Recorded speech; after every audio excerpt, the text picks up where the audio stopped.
foforo ba de ache yen de ekoso ewoye maimu na na ya se wa magimedwa me de nyina no eba beso mo se shoulder djumedie me mama hwefo nyina so akwa abashonko se de da ne de nyina no moje bre ehwe ensema na ya se wa maboabo no me de beso mo se shoulder djumedie no me be se nefia da be ka se twedi abo nyankopon wo hira mu nyina ye papa da nenso ne de ebuhia maba na maba ane de ekoso wa ye maimu ena meba aba be digest mu me ba be bie mu na eja ye nyina ne yehu bi na the base so aba ne so de yes the base Ghana first the base job for the youth the base and so no yeah just so say power definitely Ghana needs a third force ready e ya de wunya ye papa esa say nefia da ye ma beni excellency John Dramani Mahama what the state of the nation address eba bontena and sama papai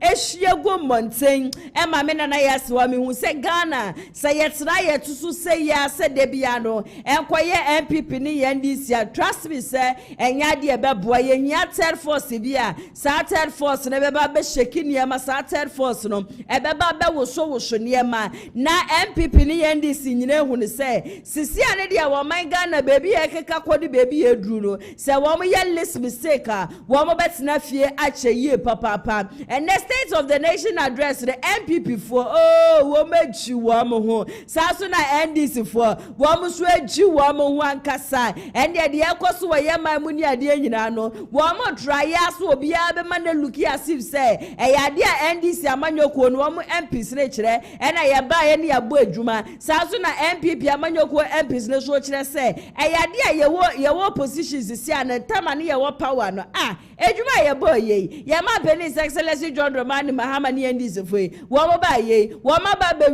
wie Ghana kwadwo to enne me hu ye mpo ye se the rate at which just said neti be mu fu enya edwuma mpo a wo mo ye na msi ye politicians they would continue to be politicians aka ye youth no ye mebudu ne so say ye de ye nan besifo na ye be kokode na ye ji o my Ghana ediesi hodom politicians some of them are so greedy say it is always about them they are thinking about womo ankasa womo hu ne de womo abuhia no womo yerenom ne womo mpra no mensa bekam but tibe mu fu ankasa de Abuzia, wama emfa ye nyehwe edunti ena nde yesi the base aba ye hwa ye rakadedi akompreku wahini Agyapong ye hia ne so obeba beka ne mesisi ani di amaye na ne ni hwade ho ne da hwa bapai wasode afọ man Ghana ho no yetumi aboa na sa ne ma we nyina no etumi abemu ede amaye djube ko ede mu amani tua sa abra ne abra bia djube de me ne mu ana edi ntino ena ne metu gya no wa hanum se na so wato de no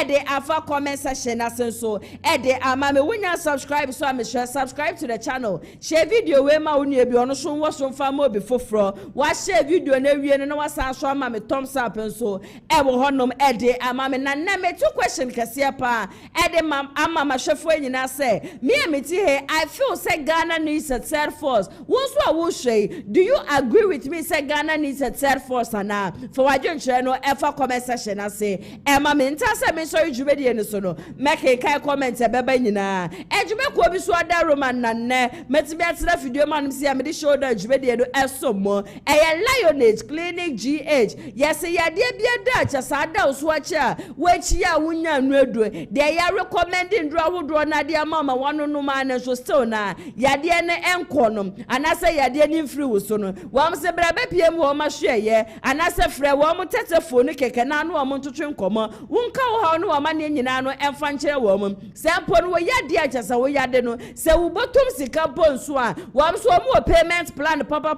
ebuhua wo mo dia ba achase wo mema wo tua ne nkakra kantwe bia wo su bia no wo yade na achasa wo chia wo nya no eduro frɛ wo mo na wo mo ema wo eduro ni bie wo mo branches mienu nkramantem no mo sprinters na Kumasi ha no wo mo tech maxima wo mo ye ejuma Mondays kozi Saturdays at 8 a.m. edikosi enyumre 6 p.m. Shade so say a free consultation into how no money and who frɛ wo mu aka wontu esike bia frɛ 0559658403 and that's 0558143438 na one Lioness Clinic GH4 and choche enkomo Dennis Garage so asomase a wo so se ka bia da wo pe bia no bra be hu wo mu wo beba wo showroom ni de na ebushia cars no from Melancho to Land Cruiser to Tacoma to V8 ni ade se someone se somewhere wo cars so de enkrata egu so kama ebushia wo tobia wonu aban enya problem agent so adaka ni mu no eye correct ankasa baby awuo bia o pe car papa ta ebushia baba pie mu Dennis Garage na bra beche wo de Monday to Sunday abra bia no wo mo eye available o pe wo showroom so echi akwan a wo mo okomasi asokwa wo mo ni TI Amas NAD insurance ubetibia fresh 0550623377 na one Dennis Garage in Penifon so atwetwe enkomo ebusia yetu fa na yenko ensem ni mu ye kodia na chese ene the State of the Nation address ye man His Excellency John Dramani Mahama dia baba sum Ghana fo nyina no ya dia chese ni petitru wankasa kopie mu hobi me hu ye former president, that is your former president John Agyapong Kufuor woko honum bi sa so ena adu show boy wonu shu kopie mu ho na NPP meka ne se wona wo mu aspa se wo mu so beba beji dibre wo party ni mu no wo nyina no ekopie mu ho honum sa so na NDC amanyoko no shu de from MPs to the last person eni pe ko ho nda no na nya asem ketua na ye nyina ye nim se State of the Nation address say beba ye be hu an se MP before na wo ma address no ma kwa yes the aban na to so ni mu adwuma bia wo be hu an se MP bi so na wo power NDC for wo so be address Samuel no so niam bia kita no so kwa yes the aban na ba ye no wo ye bibia na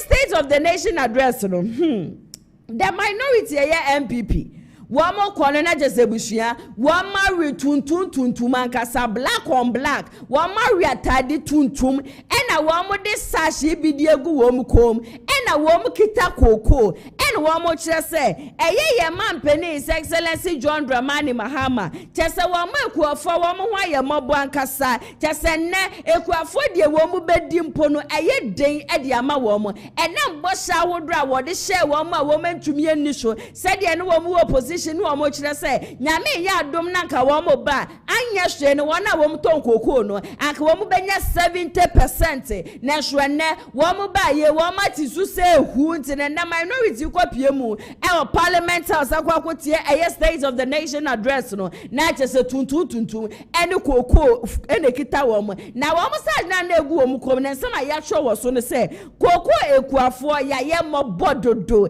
na chese ye man panini NDC abai wo mo de says adane kokoo fo nyina no wo de adane wo mo nan bo sha hodro ni nyina no emu bie no hono me ba so na ene de abusua ndwumi se wo mo chante no wo mo to ndwumi na wo mo jese Ghana politics de abusua ese weni aka se o ka kire mehwe se obeka me ho ne yakọ na yakwa akwakotie the minority and na wo mo kopie mu parliament house de yakọ so ho no no emfamra sisia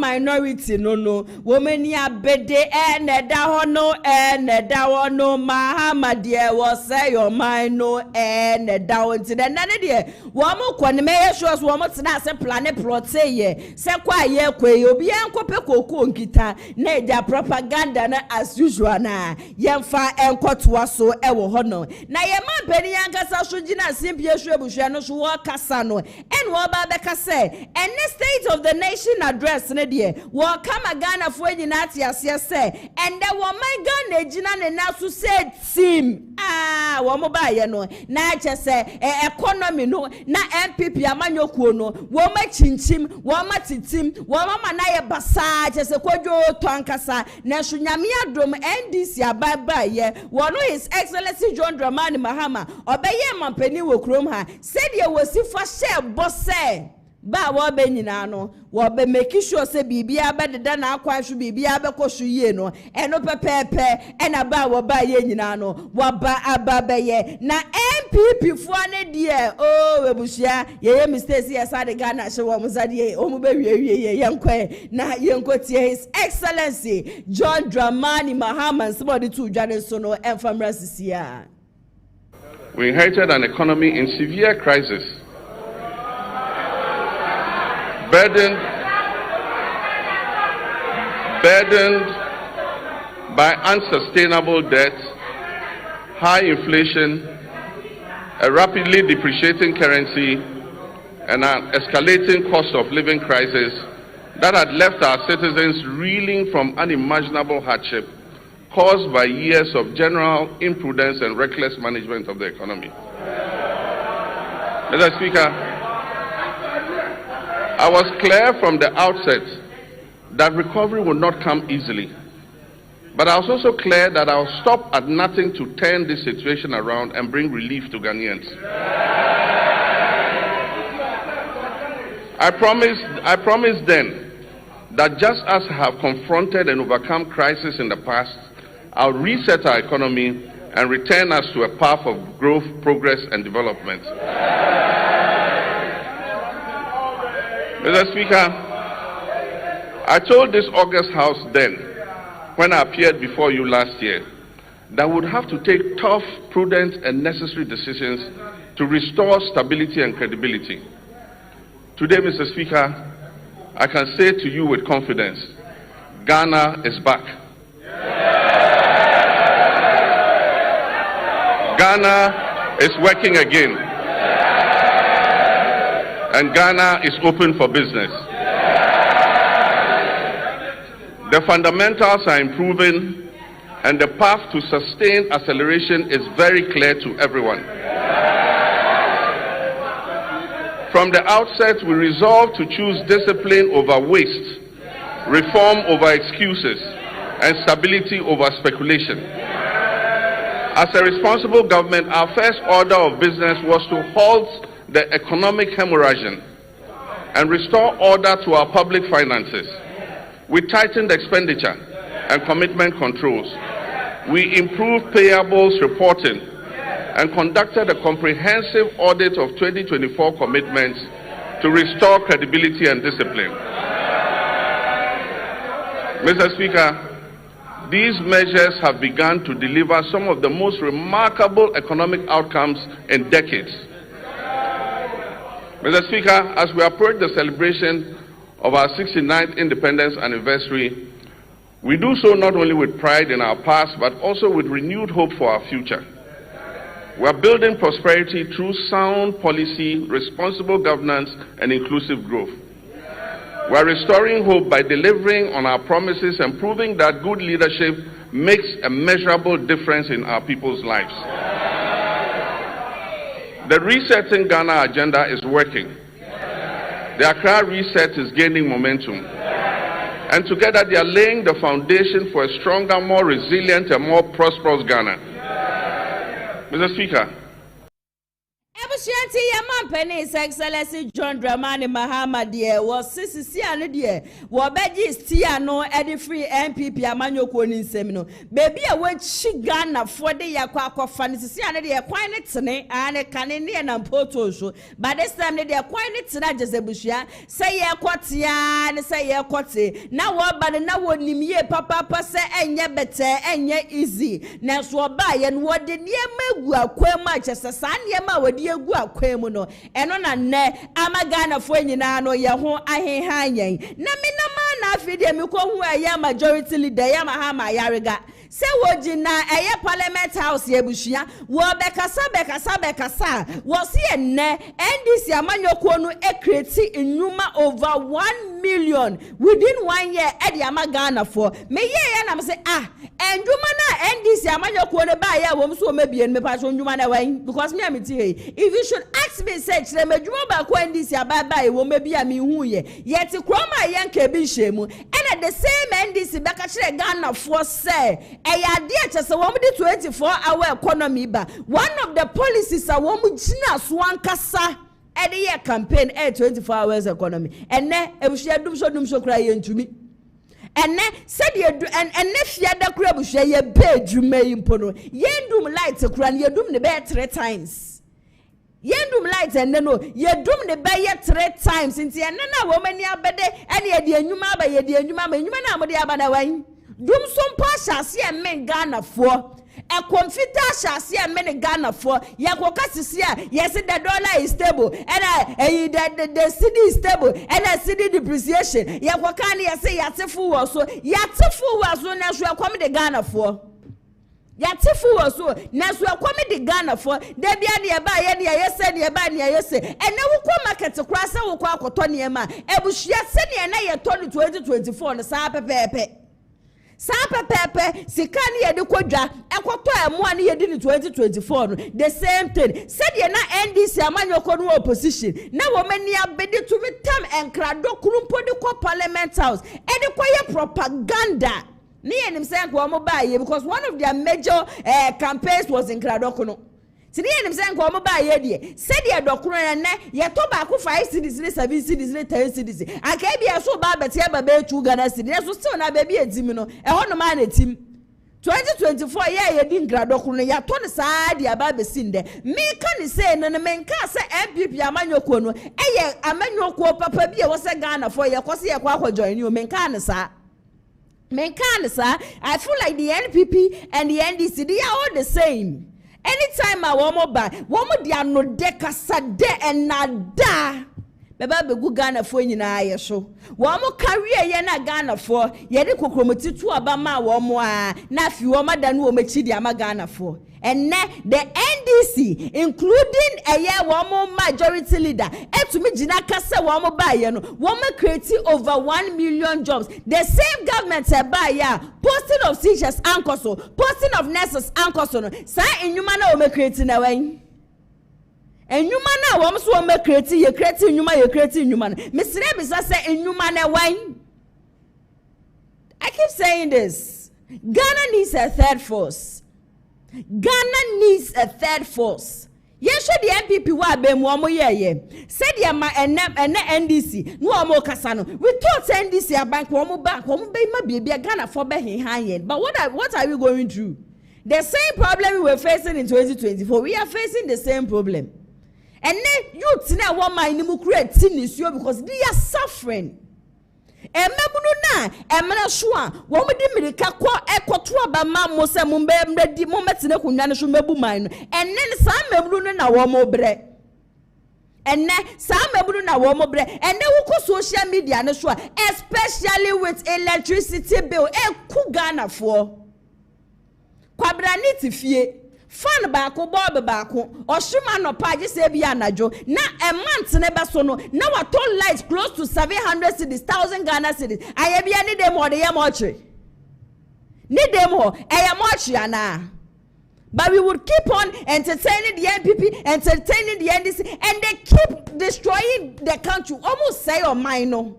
They are destroying the country, but because we be say, ya wo me to MPP mu, ya wo me to NDC mu, MPP mu anti me dem me NDC, and I me dem metena NDC mu. Na so na ya minus say. And dem go check unemployment rates.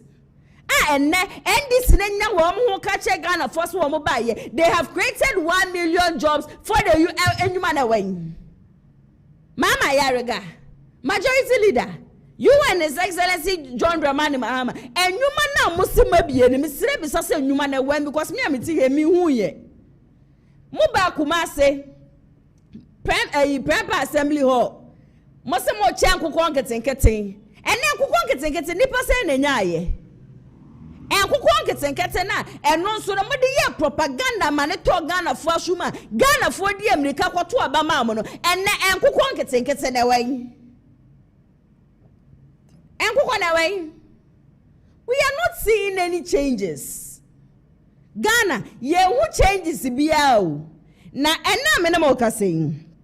Ebusia the base for womu ede eniema e wo se timemfo ye dite womu ase.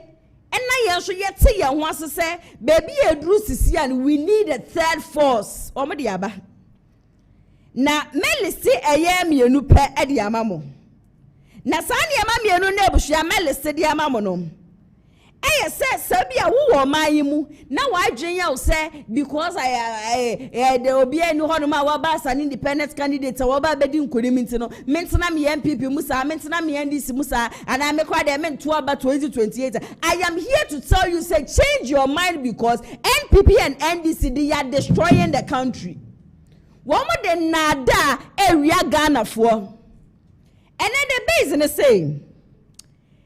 The political movements, aims and objectives of the base.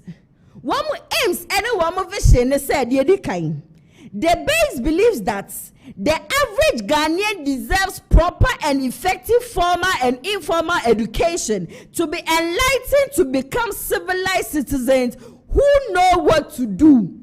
Bana wamo bano. Formal education, informal education. Enye shuku demu kwa ni ya kwa penyansa wo. Enye shuku demu kwa eni ya kwa matiche ni jina yenim chire ya dia. Ebe chire sa wiye nyansani. Ba wamo bano. Wako skuo, unko skuo. En chire be kwa so. Sedi ebe ya se bibi kwa so na enko ye wa ye maimo bebie wa nwaka. Dia toshu mienu. The base also believes that the size of our government should not be too huge in order to save taxpayers' money for infrastructure development projects rather than individuals getting rich overnight as a result of becoming politicians or ministers. One must say, the man penny beba and any ministers ne appointments in Kwebushobe making Yenibeba also 200 and something, 300 and something, 400 and something. One must see a door should do one with the about one more bano. A son said one would change your mind. No, and if you sana, ya kwa funny pabebre, see a drum babu, my Debbie, where did the pokuka crebi? Said ye beya, tax na mine wumi enu ye chiano, womu bebu asasi kanano, na womu dia yem puntu, jumadia mayeng. Politician man nebushia, MPP and this brebe no maybe or one wakasas will be the Achrayenda. Every band will maybe a woman, akasas will be Achrayenda. Yaman Periba and NPP or Fanipa Bebreba so and then also propaganda. We need a third force. The youth of this country must arise. And they have created over 1 million jobs. Whilst we cannot even see the jobs. The same government all employee will be out. Abai na ba ye na onfa wo bi adwuma wo mo ba ye sokra no amafo no mo ye adwuma kwa ye saki bebre mo betena afie na so na abai ni si we create 1 million jobs but also the amamo. One of our aims is to win power and establish a government that creates job opportunities for our citizens, giving them every necessary resource to create more jobs for our citizens, expanding their businesses to employ Ghanaians. Wamu ba ina ye juma. Ba wamu ba ina ye juma. Wamu be biye juma. And cheche be koso. Wonso a wo sha wo de bia betumi abia wo de betumi abia adwuma yi bidie but wo behia kakra che so de be expand se de be ya wo de be fa manfofofra ba bewura mu no. They are here to serve. The base ne ba na eba no enye se kwabra ne beba no aba betena na kunwa mu na enye ya no fa de no agemi na bonano na enye obo be 1 o'clock na se 2 pm wa sole no ne mpra no se wo mu ko date so wo mu ko lunch. The base na eba no mo de ento sa. They are here to serve the country. They are here to serve us. They are here to make sure sentimemu for who be hanye. Esa se chedi apo nyankopon wendi o my Ghana bro. Resources are who draw. And what they do me yen. resources bebre na no de mayen. We will also focus on quality roads, especially village roads, to improve agriculture and the lives of those who live in villages and towns. Ba wamo ba akwanya hu draw ni ade yin ebusua de beze beye. Enne wona wamo kwa manso echi wonom ni ade nebusua wonam sa akwan ni so ahwe ye ne wan sha atade fitaa. Enne me hu papa bi video we hu na me ra hu me hu yie papa. Now, so politicians, emre beso se womu beto ba. Womu befa womu convoy straight to Manso. Now, so Manso ton kromo se ten kromo se deno. Ma kwanya wo honum nyina nye. Now, so mo to aba. The base are eba no. Wo be ya kwan ni nyina de amamo. We know say nipa ni so na wo be di the base then oye to can do. Ni dia ni nyam pipi ni andi sin na da ni ntro yi bio debi wono dia wo ka wo yo nti ba wo ba no o se nyame ya aduma 2028 wo tumi di nkunim enko ade ya Ghana fo a ma akwaya se yinam kama kuma ntumi ye esan se wo mo ba ya kwan na agriculture so ya de wo mani show out.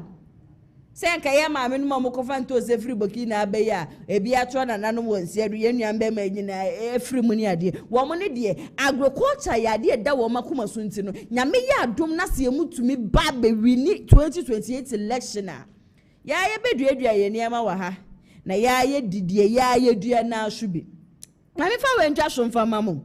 Institutional reforms of all institutions and the state department. In most cases, some ministries will be joining other ministries. And it's the same way. I remember your leader, showed it. That is Kennedy. I compare with you in Japan. Okay.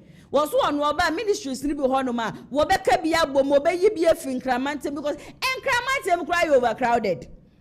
We share one visions and their aims are. Ebusia anodin.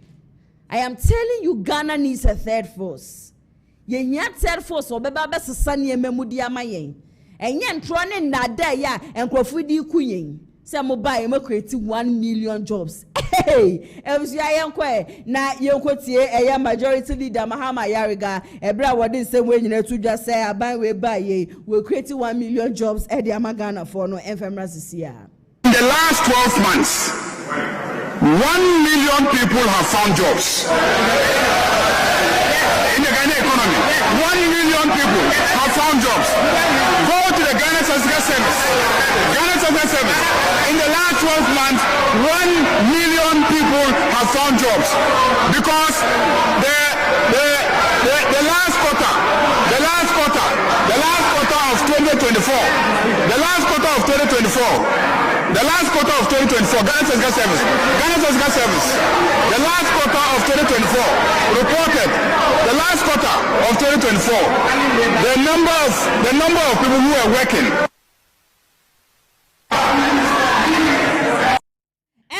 The majority leader Mahama Yariga ene yakọ akwakotie ne nsem nyina ba so ono na abai wenya ne ho taman omu didi womu ho to womu so esi nu womu dem nu womu chile kasi esi wom fuweyi womu nto womu feli ankasa nti abeden wo mebie na no meka nche Ghana for say mo create over 1 million jobs. And the digital jobs are now because ya yeti he ni de ye mfa ye ni ehu ye na chairman Akwasi Nti nso akasa. Now, in fact, at this point, I don't really know what to do with the NPP. NPP as a political party, I don't know what I should do to them because I have personally decided to say NPP and NDC, we are sick and tired of them. You know, anytime Obi Beka Bibi concerning the NPP, and trust me, Obi wo betina baby akacho say the base na abanu NPP amanyoko no mu yemi hihye wo mu bia yo trofo. The base na abano said ye ne baby a wo be fa bia the base ura ha the base ukwa ha the base obi e ka the base chese wo post bibi mpo na fa NPP ho kra na the base for wo makogye comment section na se afa ebi na nra Kennedy spokesperson lawyer Akwasi Kwate me be ka kire mu yo okoposi we ni Facebook say MPP amanyoko no abese oba na abeka ho no twutwumika na bra be register o comment section na se nyina obi ade ni the base is here to stay the base has come what are we doing with MPP if you no kasa wie ya wo share said the comment section no over 3k people women ya bede no Oye no see he is feeling so sorry for the NPP. Inti me say obi jina baby catch us say the base abanu ya no fe wo mu nsuro na wo mo oboa. The base na abano NPP amanyoko wo mu da wo mu nda and they are so scared say yera kompre ko hine Agyapong be ba bonten. E be declare say he is no longer part of the NPP. But Kennedy nso de yenya catch ne dada. One, wo say Bawumia your trophy.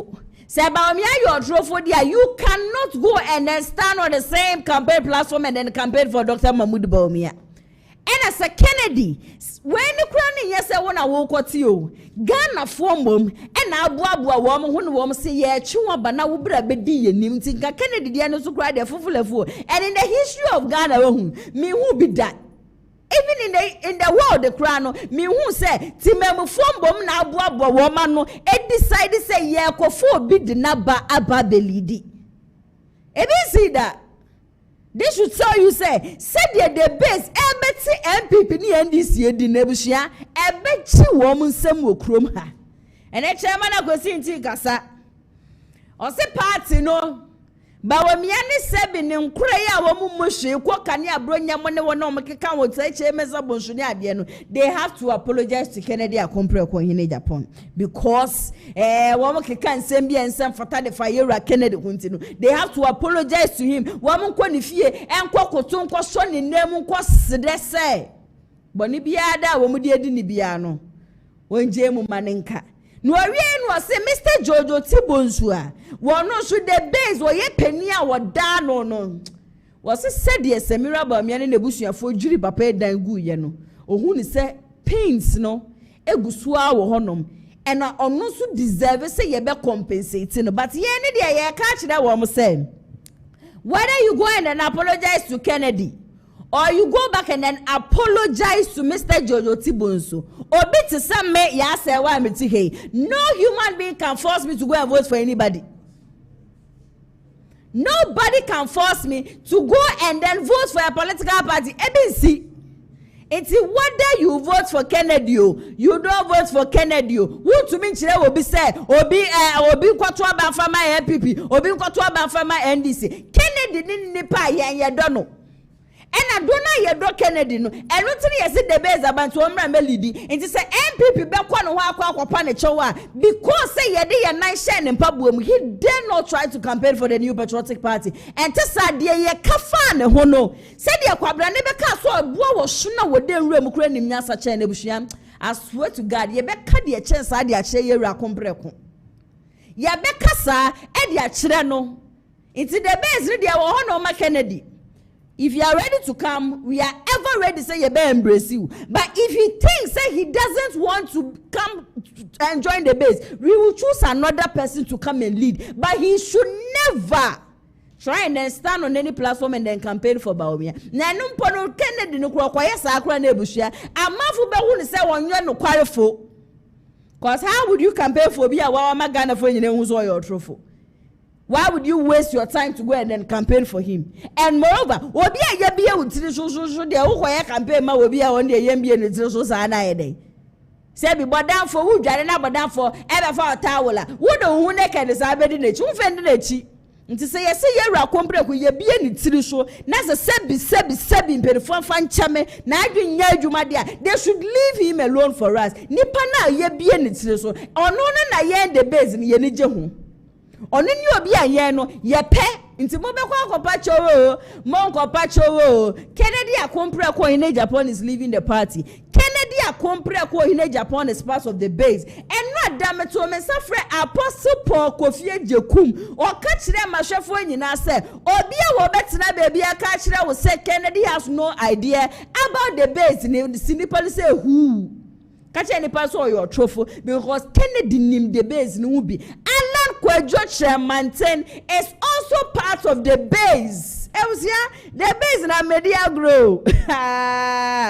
the base no me say amedia gro ekuku dam ni mpenifu a ehye chire no ekuku dam eskafo a businessmen nankasa wo mu hye the base echi no a wo mu akasa adwinwo ho ne say Ghana tete pro pansan Ghana na twedi amponyankopon ma ya resources bebre no ye nyamfoso bia wo mu nti no wo mu atame kutu emre pano latest by 2027 MPP ebusia wo mdo wo sabegu wo mtiri so eshu na chairman Akwasi Nti na isama ebusia waka nyina owie no so wo pre first vice chairman na nyame ya adom na nko no na bank ade ba ko obehwe ne se obia ne buafu bia no betraye so oni obia be kasa onmo obia be join na party ni ntumi nko win 2028 election but me amiti he me say there was nothing these people would tell me e best sama adwen se me kwa akoto abade ama MPP 2020 chairman go see with position I open there it is allowed by a Sramon. Kennedy doesn't need any apology from anyone. The supporters of Kennedy, we don't need any apology from anyone. This time, mumfa mu unity. Na yeso yemfa ye nipa na ye bie ni tirisho. Yeso yemfa ye nipa na yeso onim nyansa ne sa nipa no. Ene ye ni gene ho sa nipa no. Ene beba be ye the next president of this country, God willing, 2028. Kame ho ne yenko na yenko tie. Eye chairman Akwasi Nti ne se mo de tu dwane nyina no. Enfemra sisia. Do you see say what the politics at Agyapong? Do you see another political party emerging from the New Patriotic Party? That's it base. What? Mate. A political party free MPP moba. Oh me nipa no di animu no madam for. Oya madam for ya madam for ya kasa phone so da ba yin hia da. Unso no.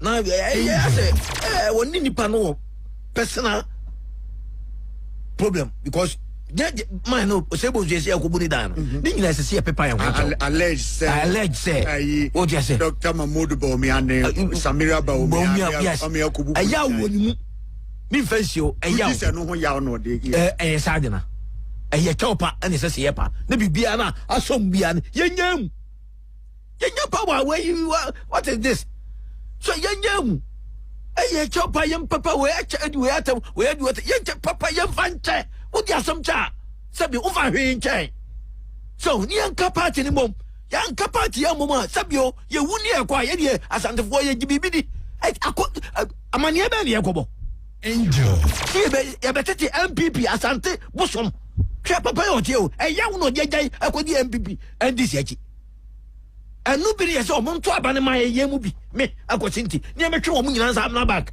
papa ye de no ko ye ndc ni bi hu ikwa be ma cheme ye din na ekọ anajo ye din na ekọ nkan awia ekọ anajo otimi drive ko nkan ba 2 times a day MPP ho ene o ye campaign the minister of agriculture eyaw obi hu ahi utasi ye kasa ni nye adidija no ye nya ni empa ye ho achaw Missy Yanchani and some John Quabadio.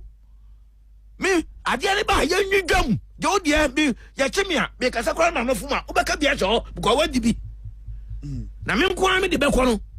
Young Yai, Papa, you will defend the endis or quite endis dabe. I should end there, I am disappointed. And no been a mistake, or moon from me, Embra, or don't go Ambra. Some go, you will come back. Obia, say, obey first vice.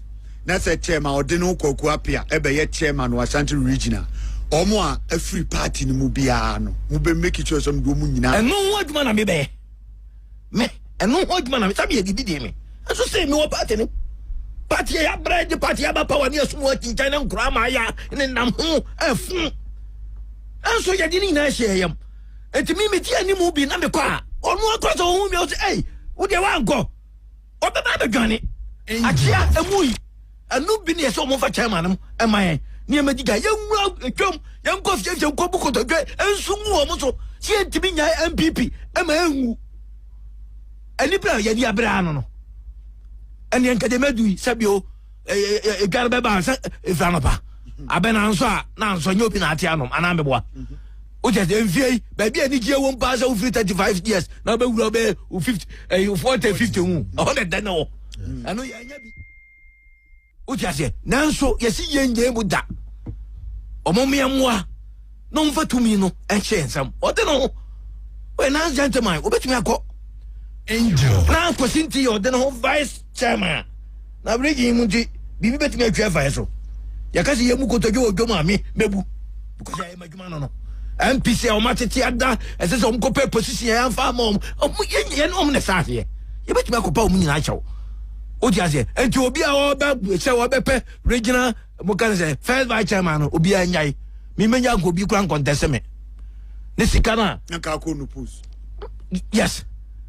Kakra Yebenyano, yet me the partner. And Chairman Akwasi Nti, our former chairman Edema for Mena constituency and Yako Aquacotian and Seminaba. Papa when I'm ready, Kennedy Akompre Kotam 1 million. The man said, one do not step it down, said the independent candidates. The Baba join the MPP, my MPP. It's me about majority of Parliament House and MPP for the Kennedy Akompre Agyapong. One ye be a family party and never pay Kasa was so numpono edidi jano ebia tono wonu so yedidi jana nkasa na so no de wantwe no wan free party ni mu wasre this time ne de mu pesa mbapa 2028 nti ono wo be ye first vice chairman of the party a efie mu ene ebusuan kotodwe do omo be pa chankasa womu be buko todwe no acha nkasa esa se de amafo ani esifa bede no it has got nothing to do with the new patriotic party nor NDC amanyoko Ghanaians are so tired of these two political parties so Ghana for any bede but usha de ba so ya Nessa obe brepa be sacrifice obe yo bibia said ya be ya party beba power na afi party beba power na ye you ba kwa dia hye wonsa nti besra mo delegates amre no so anoma to abade dia abade why na eye boachi Agyapong wonu so akasa na boachi Agyapong so say he cannot become a chairman of an opposition party debi onu so press say oba be chairman dia ma MPP to onu ni chairman wu to be na press ade bre no oni chairman wu to me jobo edumi nyina ka wom no mo press ade bre do so on be ba be national chairman for the new patriotic party na boachi Agyapong say wonu ni de nyame ya adom na so otumi take that position na Adia ba ko ye nani swadi hu ni say Dr. Mahmoud Bawumia ebeba be ye mampani wo kroma ze chema wutumi se ba wo be nyina wo hye se Bawumia be win 2028 election Boachi Agyapong ka the same thing Jobu Edu ka the same thing we dey momentum for mama shofu ni metiefuo se sa enipa miensei eye Boachi Agyapong Jobu Edu ene chema wutumi why they deserve say Obeba be national chairman Ede ama the new patriotic party in patch of no efa comment session na say ema me yanko na yanko tie ensaba Boachi Agyapong ene tu dwane nyina no ever practice yeah meshe party no ama agina bright no shaking obia ni position obia born in position to perfection. Yes, say in an park no so na ye tumirika by heart say ujambia wati aira.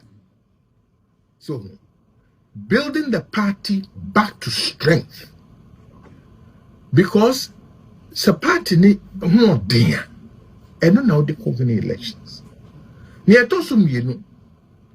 My task is to make sure that Dr. Bawumia wins the elections to become president of Ghana. Me person me chairman of opposition party. Oh, and and yet my task is to move from opposition into government. Dr. Bawumia ni yeyino. That discussion, that chapter is closed. Onu ne ye bon chido. Na uso nya party platform ujina so in confidence he can fight forward. Michia no black slate ewo so manya na ye defin bi meneno ofre me DTC me so me friend DTC I se trend the higher kwam and the higher kwam to whom no DTC. What is your assessment of the past elections? And I said DTC very simple. NDC had a weak candidate, but they had a solid party. And the party was able to carry the weak candidate across the finish line. We had a good candidate, but no party. So there was nothing to carry you across the finish line. Ejuma Edahos is here and said, rebuild a solid party that can carry you across the finish line. Asa.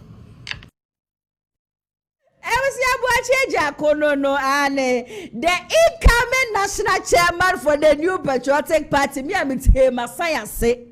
Because I don't know why I would choose Wacheja over anybody. Let's think about it. It's like on the normal. Yet, and I know for a baby, a woman back a Ghana for sale will be Tibro to one self for the flag bearer the party. Nanya some young car and a party of intellectuals. I can Wacheja because your priest will be more contested. I must say that election alone. I bet not high kind of crano. Yabekwa swaka no kura no baby enne the New Patriotic Party we see dey bia me ka say me say first wo she party na tade empo abushia wo bia obehia obia no salute we na wo she party na tade empo na ofede na party akwa ba bedru say ya yes chairman wontumi ene bo acheje akọ emepre national chairman na yes ye ko juice chairman wontumi over bo acheje akọ. Come on, let's be serious in this country. Me personally there, I feel so one no new bia say na ye man akwanya ne se won be national chairman and former party na obetime CSA party no abuild the party no e dey amaye. One of the issues nso abusua ekosho ye man mu pa no bird syndrome. In fact our case we yade a ha adwen yade a ekosho na before say na mebe no so no ye nyina ye nim say the legend Daddy Lumba somewhere last year yakwa kosie na wie ebushia adechini adise bia Daddy Lumba won sensem Daddy Lumba yesay Daddy Lumba ne yire no mienu na wo mo court na wo mo firi ha na wo mo wura ha and just said the ekoso no. In fact airtime na no oda na me betina video man say ka chem say Daddy Lumba na busuafo a wapa akoso wam so wo mo gi wo mu nu e de afiri busuape pani ho nti be bia e busuape pani wakwa akosie Daddy Lumba bia na wo page mu ne famra no. Just 2 days ago, Sadena me who say, one mapa akoso for the bushia for no mapa akoso that's akwatira say akoye meeting. Nebushia meeting na wo mkoye ye na maami abiriwe bi. Yese maami abiriwe Daddy Lumba. Yese him say your friend is saman komo sadi abo awura maami ni mu. Na maami ne kasa na maami ne kasa wo kejira say Lumba ne kasa na Lumba say baby a wo dasisi ano. Ade a enye na wo mesie no woni fie tese ebusia ensem honhura na ne ebusia pedi tu park impodie wo mo pere tu na de so na tese se de maame disi fa kasa no me ametira se dwe ho anam se ko bit se Lumba pay free ma. Is this the time I was an kebusia nimpo mo yesi weti me waka me dede yo ne tese de emfa so bia manka. This is the time I was am yes ade na yenkwe na yenkotie ye maame ya wo kire se sama komati se ne so na ensema Lumba ka kire no wo hwegu monten no so no emfamra sisia yesi ye wo Lumba baby ya de me tu ya no aya me fie ho efia mitimu wa mpuna no na wan wo sia me nia Lumba na me kasai onyankopon agya no wo asoro ni asase no maami a wate wona eba no maami ni hu ohun papa se wu ya hu se de maami tie onyankopon obo asoro ni asase no wasoma maami se omfa me mbrafi ani ti dia maami ni kan nyina no eya no kura se oja me no maami pa asie ye bia ye besie me mu bia no onyankopon abofo beba be fane afi ho de me abafie na se wamfama amadi a wamama makabatem chichaya odmanko nyankopon ja chichafa me nyina be yakwa ewie ya no ni be bia befa eti bisramon monshano na wamfa me brefi wamfa ni mafie kura mo yɛ baabi a maami tie na maami na wo kasa no wono na be ma abofo nyankopon oboso ni asase na abofo ebe ba be fa ne hunhun dia befie na be ka busia ho ama abribia metimi akọ ewiase fufuo bi emu no makọ nti saa de me nam no ye me de me nya nsuo ko me nya bi no eso wode me ba fie de a ye be bia me nya bibia di nya nsuo so anu nti dia wo no no samu ne kana nya ya munra ba bia ma mi tie na mo fa no ko mo kanchira ma me no mo anwa no ko kan kure wo mo fa nchira no yes o kan kure ni wie na wa anya ye besie de e wo achire ni de ane de nya ha na me kan ya samu a wo ne sai busa ubi o lumba ya die na de ne kwa sama do na say de because efewe ya so e kwan ben wo fa so me wo fa so a wo kwa sama ewo mo asam de ye makwan e ma asam ado asam ye ne asase so eni e ba ne saa yo ya ye no e pre bi bedra mo bebi se ye mia min krabia e be ye di se nya min krabia obia wo mu a minya ne bi na so obewo matifo akosie asam ado na fra no mpanyimfo anim wa beyina ya wo ho no obi mu kwasia ko asam ado a wo kwan se wo sama no wo mpanyimfo mu asam ado o sama no a ye be ba be fa no wa ha e de na kwa asam ado amena ko hina enti se obi ne ku mi o samia min krabio e kwan bia so no e be dead ama mo amwa asase so no mo hu e bi die mo kama komanto ye na onyankopon ma wo kwan ma wo bia wo ne na ba asase so no apa ne dia wo so apa wo de adenti na wo se ni wura okuso ani dia ye ma kwan sa ti asama do de e ho de ye ka sempa ye ka no kure ye ntwa kontompo fi se wo ho de man kuma nyankopon a wo boss ni asase no ani ti bi bia e wo ho bia no e be de ama mo so mo ho ese wo be di machi atwe ho manso de nyankopon da no ma kwan sa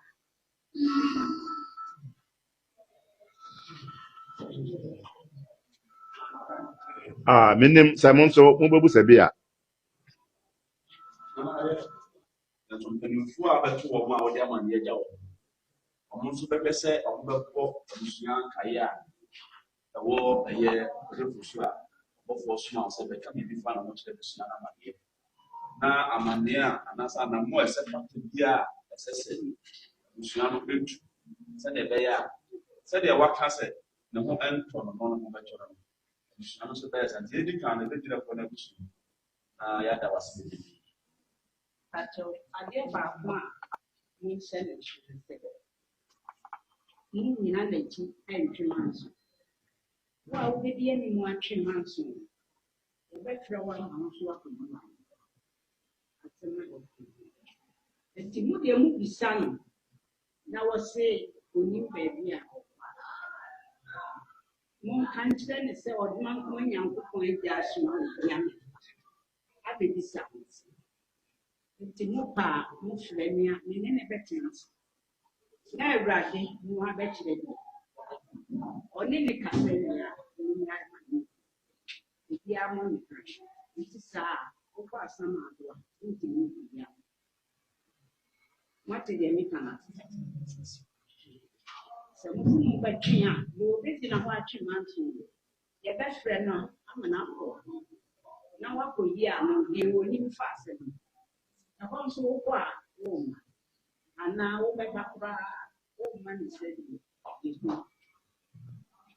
wo de ubi bingua ni se ni pa ne bua de pania de be lumbe watching sensem chese said sabre lumba wakasa dia fa we kura men kan say sama kobo say dey wakasa fa ne mu say busuafo ne mantie na manya ntokwa na wan hwa the next person be ba your soro bofo man hwe ye ya the next person the bebe busuan mu be ba be kasa no angels ankasa na eba ababe kasa na nye nna nke busua minim da sese saman komchi obi a yebisa no eyi ano ne yebisa kwashi no eyi ano yebisa kwashi no eyi ano sisi ano eye busua pedi to park nso a wo mo pris wo no so no wo mo be pam na wo mo ma ne ye busua peni no wo no so se wo no dia waso obi asema obi amada de lumba yi o nti obi enu hono ma obetumi e begina wo no nani mebisa ne se lumba yesie no na mkra ma like anya hwe ne fia hwe so ne ga ka kire mo se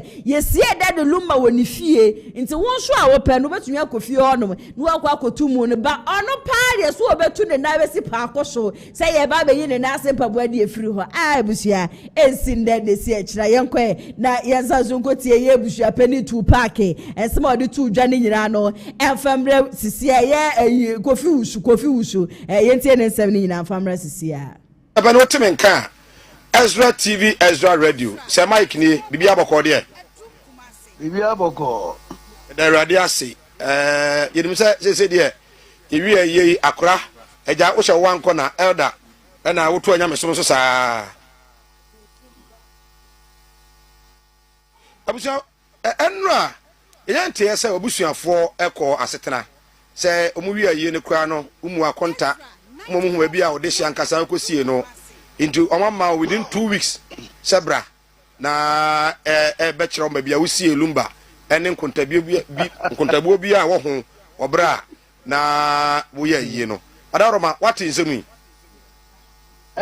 enu na meka na ma frame na pai me say enu amu ye so me ba me yanka anje chemu tati ana pai abusua anmangamfo ye kwana abusua wo pa ko fi hia ye na asem a eda hɔ no enti wo mama bebe che na me ti bibi ba asem no asem de onya nti mu pa untumi nka ena nipa na wo mu giregyina hɔ na me bi de me hwe ye me hu wo mu no asem ne ba start no wo ma ya di me kɔ to hɔ sɛ wo mu mpre no San kofo da ko sia se wa da futetia wa no wo mo de giregyina ho ana abusiafo no so na abusiani ben na wayi ne nim o se mi wie ye na man frɛ na o me ni se ne na mama sani pakro na wo gina ho na o se mama de ben na ono wo ka no ye bu nkota na onyina mu bi na me de ameka sanse me abusua panyin me nkasa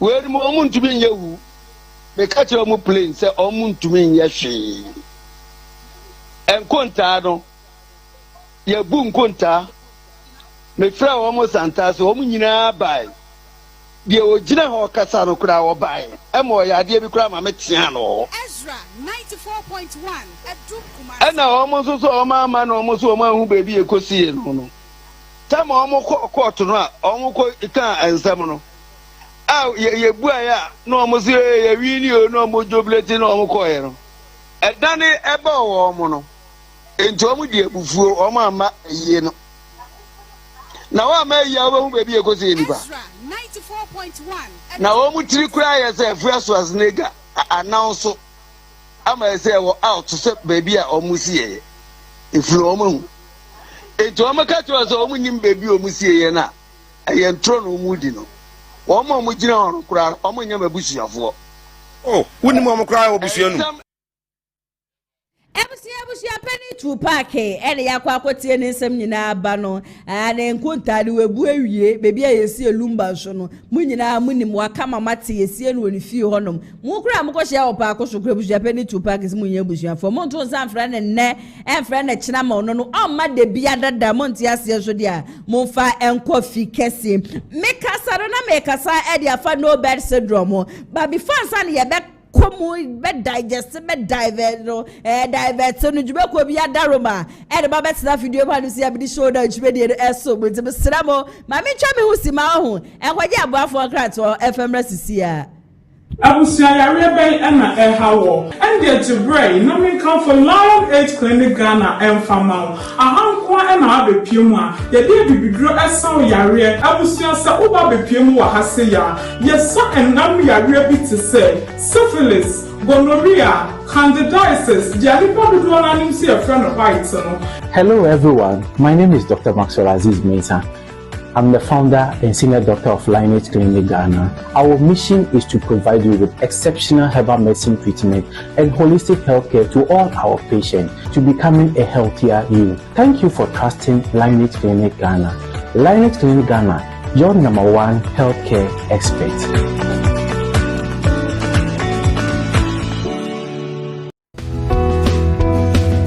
Wow, what a nice cars. So peka eye niti pa afeni eye free so edi abadia. Contact Dennis Garage. Hona benya ka etiapo a eye niti pa ato. Ka efeye eye latest models cars aba. So pe eye Honda CR-V. Anase Toyota Tacoma, Toyota Land Cruiser, Air Sparks, and getting ya, Eddie, Uba Ube, Nijina Ubenyabu Award, Dennis Garage. She say need to be quiet, Yaba, a Honda CR-V, a hybrid engine capacity no 1.5 entry fuel, Uberwood Dennis Garage, a TI Armadia opposite one more. Frewa Homa True for 0550 623377. Echo Anna Dennis Garage, Ewo.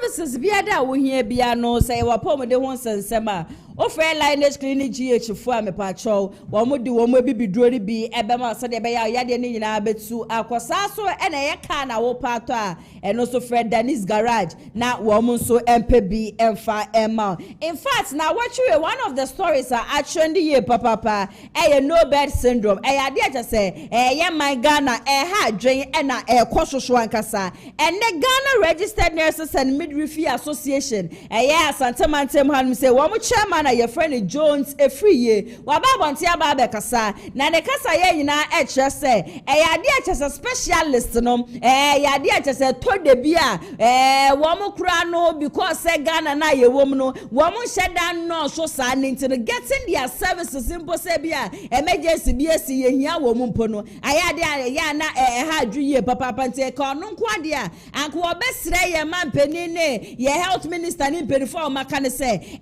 specialist one na just emergency BSc critical issue BSc pa na ye frɛ wo mo so wo mbra mesa yade no sankrofo no anka ye ma wo mo scholarship ena de ba ko so ha adwe ma enam so ma nipa bebre na ahwe wo mo nkwa ne se wo bi yade ya frɛ ambulance na ambulance aba befa ambulance befa ye there is no check bibia no be wa no de na kodu konfa no che say center odi no kodu konfa no che ye se ye pa ni honom fiasa no wo mo ba betena se aba badwe hu abehu ni se where is the next hospital ebia honom ne de ye benya mpane ade e de ama omo o se baby aye my Ghana edu sisi ade de they need to put things in place esan say e ba no Ghana for pom de hu sensema he feels say e ade aje sempenifo no wo mo encha no wo manage enfe nkọ ho kransam de we hwe bi egu ankasa kam ho no yenkọ na yenkọ tie John se free ye anto ensema de tu dwane nyina no enfe mra sisi a Minna, to me be Ghana, for instance, ye see hospitals of power. Agenda 111 Koso, MNS Koso, Eurojet projects Koso. A lot of hospitals are being built. But adia yen share once me yen kan yes, a handful in the bay majuma. A handful in the bay majuma. Now, Momo Yo Majumano. Omo level of expertise, I to say, specialist nurses, especially in emergency. Omo do I say? Everybody's what you say. But when my statistics are clear, Oko come for not emergency department. Problem be wo. Problem what they say emergency no ewiase nyina pe wo mo enti se obi nya training say emergency specialist pe na brand kromo mu resources na se for money address anko for no because adwuma no so wahwe a yes stressful emergency de bia wakoma di kim one hwe obi enti nya adwuma anko for pe kora Ubia yakura wo medical field no. Ubia nya cousin, e dia man kopema sumdwe o. Me ka ubia dia. So me kwa public health dinner, how do obi me wun to so ma o cry nyina awere ho te se de una ku no. Angel Enti ho yɛ stressful. Ɛno nti mmorɔfo ne n'asefoɔ no korɔ ɔmo mpɛ hɔ yɛ. Ɔmo mpɛ obi ampɛ ɛhɔ yɛ adwuma no asɛ ɛnyɛ sɛ wabere wontumi ka sɛ wabere because wabere no obi wu. Enti by force wobɛyɛ adwuma nti wobɛwie no asɛ wokora onni abrabɔ. Enti ɛyɛ difficult place to work. Ɛno nti ɔmo yɛ target for brain drain. Me say obi yɛ adwuma wɔ hɔ kakraa biara.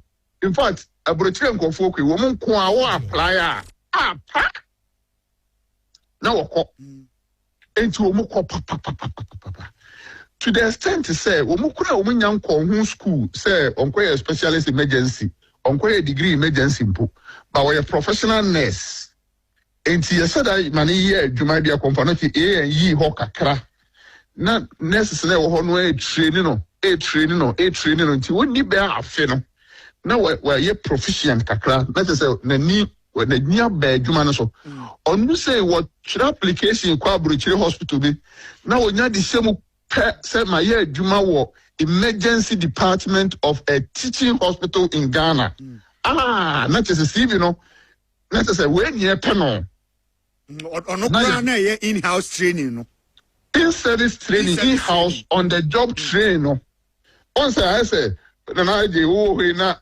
BBC pɛ journalist na wɔsɛ na agye me ne angel group ayɛ adwuma wɔne me hwan yɛ bɛfa yɛn sɛ ɔte aseɛ ɔn sɛ angel group wɔ din nti wonya ka sɛ me ne angel group ayɛ adwuma sɛ kim na kyerɛ sɛ ɔmu confirm na yɛ nokorɛ deɛ anayɛ sɛ wode ɛwo no BBC adwuma no woanyaa ne sa na wokɔ nti that is another problem. To be a juma wo afe no ko mfie no ko sa near the fofroko nti yesa ye hwe ye emergency specialist training no one ye hwe ni ye na nipa bi wo training no a okọ nipa bebre kura mpe hoba because of stress wo ho nti dia na ese ye enti yentimi mfa sika bi nhyɛ hɔ ma wɔ mo ma hɔ nye dɛ na yentimi atrate nkɔfo ma ni nyinaa ɛsɛ yɛhwɛ no comprehensive ɔmo mo kɔyɛ saa course wɔ Ghana College ne KNUST ɔmo kɔyɛ emergency nursing no adentini yentimi ma ɔmo kɔra deɛ ne nyɛ on free scholarship na nipa bebree nkɔyɛ epa so what you say yes mo enti that is one aspect. Second aspect, equipment. Angel. Etomre bi ni ayakase emergency do bi aba na onko na nim ni nasefo ni nyina. Asem ni nyina ne se ebia ventilator ni ho. Ventilator ye fidi a ebia obi a wontimi nhome a resuscitation advanced resuscitation bi ese ye de ne to so. Yes ebia anesthetist obe intubate ni ho. I just say be emergency physician obetime intubate ni ho enti saa no man so ye wododo sen na wo Kumase ana ye wo Ghana na e wo hen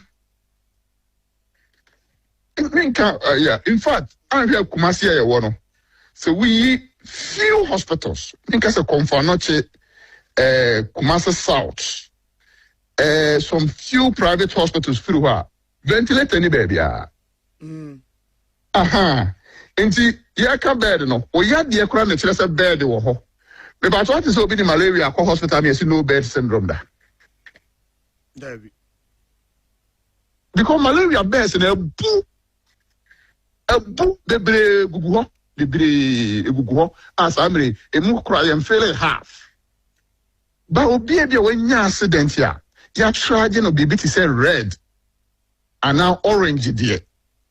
Omo bed no limited there were certain places in terms of personnel, in terms of equipment. Nina sanity. And that is the problem there. Many of my musa adentina emergency ambulance service so. Omo timima obi so. Na edidi duru hospital. Wa abra mu nim baby say o mo kɔ no empire betima fesa nfa koro no ɛwɔ enti na ICT abe system ben na yɛde yɛ adwuma Angel. For instance, say obi yare emergency ewo baby any na ye de na eba Kumasi a adenti na baby any ambulance no entimi hwe screen bi so ehunu se Kumasi aye ono comfort no che de ho aye ma na Kumasi South de empa ebia ventilator wo so ewo ho nti ye fane ko ka comfort no che ansana ye de na dwen ho se na ye nimpo so betima atena ambulance mu 30 minutes dia na ayesa so what you say it is a normal infrastructure na one system bi no say Ghana ambulance service omo kofa obi a omo eni kan ne hospitals no omo communicate with the hospitals na ansa na omo de enipa no alcohol omo communicate omo frɛ na me de me hu say in Asante for instance some ambulance for the party or the ko konfanoche enti konfanoche ne kase woni bed ya na say ahonya available kra ohun no say there's no option enti ne say enti bi nya no mani wu ana ye nyina nipo obeso ye twen nye ye enti konfanoche for na kra ti me kase enti wo de afa ne bra to the sense to mre bi nipa no kra no once wako konfanoche year once ye hwe nipa bebre wo enkonwa so what you are on the different bit to and as for a year show because of that. And because of that, because you intimate share. Me will be and will bet my cat and will be a nurse and work with Yasono, a papa. But the point is half a loaf is better than man. And Tiamfanesa. And these are some of the things that I say you are addressing. When your personnel. Oh, equipment, advantage areas. I get training warm omutimi ye adwuma no baby a. And yes, our hospital so dey be see o. Enti assessment agenda 111 hospital AC. MNS hospitals AC. Dia kana equipment ben na wo ho, na personnel ben na wo ho. Maka hospital nye dan yo ton, hospital nye dan. Angel. Hospital ye fidie ni nipa. Hospital nye dan. Me pa cho mo studio ho se si say ye machines ni free ho. Near the anesthesia machine, ventilators na asefo be si ho a ye nye theater ho. Say condition dey ho dada. Me boa. Sure. Ye nye theater. Ye here say ye clean what the disinfectants are for home you know me ensa. Ye theater. The hospital is personnel and equipment and systems. Systems. And only the hospital. Dr. Jones and Yako Jonas and Yako Aquatis and Mabani Fat, yeah, my Ghana Nankasano.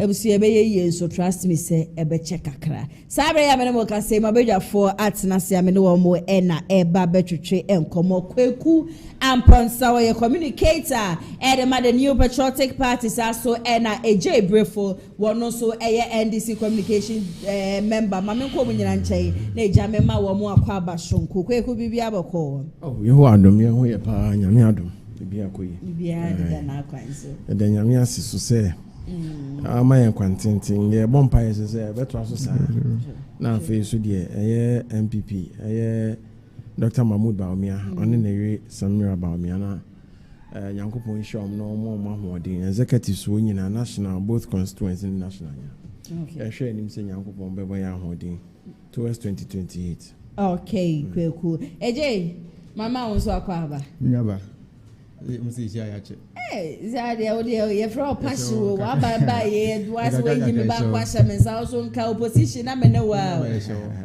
o she hopa bibia de na kwansi bibia e koboko and then so the state of the nation address mo de apa akoye pa akoye uhu say na MPP for MPs nikita koko minority ai wo mo ehun koko da no mo almost mo koko farmers I was koko ekuafo ya mo bo na say mo NDC mo ba ye mama o ma ye mo bo too much koko krada enso na ende de omo nyina ase omo ye koko MPP ni bia so ye koko ke enso no kre no e de ya se no kre na dedi koko ye koko ni ena Oh, said yeah, cocoa the say. Won't make us a Ghana and we are Ghana near on your cocoa. What I say, cocoa is about the 50% of Ghana's GDP. And he preferably say, Unzo will be a good cocoa. And Yamma, if you're crassy. Obi ani ko ofikuru obi na na bi ana obi suwa bi wo koko eje wet magaze ye nyina ye koko fo ha okay mama yembo state of the nation address no 102 issues bi a course so one of the issues course so pa mama sha se free brefo ohonom na ye man pani so oba na che se economy no na tete apansan kra na so nyame adom ene wo ba ye nyina ye nitua se ye sidi ni gina ne na so ankasa eno no ubeka de na dia fa ho nunya ba mama nda wase edikan mama nchia o me hu wache ho aye fe yie pan so na me fa nchia sonko e mama ya me boss ona bo an we sadat OMC e wo forikro na nunya ba se ye mampanyi ka se ye sidi na nya ho de economy no asan aba back on track se me no mienu na ye nyina anim se se wo ne me ya adwen se sa na tie e bi se wo hwe indicators a ye di susu se economy ejina ye a almost all of them meka se ni nyina akra it shows say the economy is performing wo hwe inflation rate a emra na MPP for wa ban mu e could do 54% and saying 3.8 single digit inflation e bi si wo my way mu krada say inflation beba bedu 3.8%. Ade a e wo say ye bo aban no abaso paa yi se me anka menya ndisi ni kura na ana se me se nka me the base need to say the oye ya anka se na mebo aban na abaso ni aba ma me sai yen sai nko the exchange rate no ye dollar to cedi insensem no woni e didwa wo ama no ne o mo sesa Ghana sika e de kwaji dollars e kodi Ghana and o mu na mo ahen ha o mo enam se cedi na enya ahode no yero mahama ka se mi na ye me de pa o se ya arrest dollar no na mum ya masidi na nya ahoden eno nte se ira ba omianse bi obekan se wache dollar no ne ade no nti se ira mahama ka se esidi na nya ahoden ana se economy no bounce back no credit do that's it okay kwe ko mami nti nana ya on say enka sama mini aba mai kan ya enka nya bone I mean home state of the nation address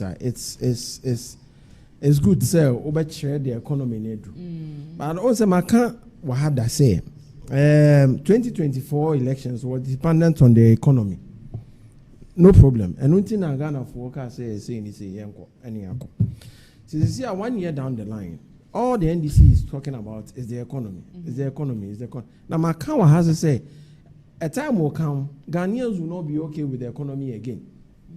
Because more about no promises are more mine. I mean, I was expecting Sananka, President Becca, 24-hour economy, Women's Bank, Cocoa Farmers Cat, yeah, Moka, some more sisters, yeah, Aqua Dani 2,500, yeah, amount for that is not your concern.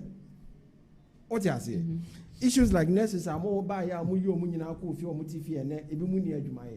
some have not been paid for over 14 months. That is not your concern. Oh, ego kwa nkete eje ye hu ne ekọ samu nyo ye hu obi ani ama sisa nkokọ be 20 ne de ama ne atwa camera ne de abeto won nkete oh yeah Galam say is a menace. These are the issues that Ghanaians are looking at. So the economy, yes, you touch yourself with the economy, but to get to a point, it is not about the economy again. Sure. And you know, media, that's what I was. As a more can the same Fakadama same year. Niatin and one at the Biayeti. And me moon, but Nientia promises near and some of the kind. I don't know Ghana of watching. Okay, cool. Medawas. Okay, so here we move with the topics of discussion. Ghana needs a third political force. This is coming from Urban Backbend. Do you think Ghana needs a third force? Medasi Biomunyaba, Mama Fenchiama, Professor Bakwa, OK University, Professor Edward Brinya.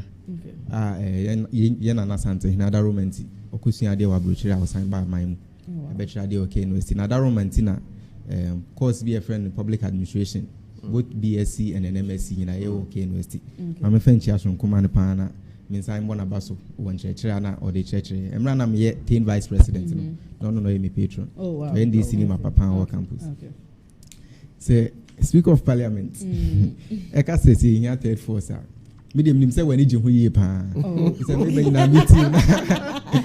The base as now you know one thing. I feel say NPP and NDC. Now say acquire just two political parties. Because UTA back then kwane some so on wako MP before program that. Wako NDC for program that. Oni said the MP before you oni said the NDC. It's kaba kubi babe frana as a sunny ema. So it is not necessarily me, but what Alban is saying. Okay. You know, you say Speaker of Parliament is here. We diga na manyo se mechi ache ye pa. Sure. Metu me akra ka say emra starting democracy kra no na parliament. Maybe 97 mu ho na 92 years no parliament.